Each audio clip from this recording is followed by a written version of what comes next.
Hey guys, I just wanted to show you the two newest purse charms that I've made.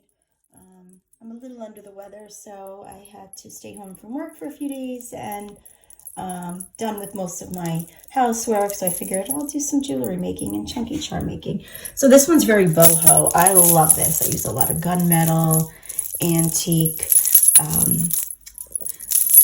silver, copper, just a whole bunch of stuff. I love this one. Gold and crystal chunky purse charm. This one's very chunky. It's about 6 inches.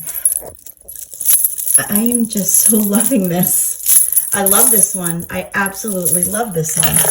Okay guys, that's what I've been up to. Thanks for watching.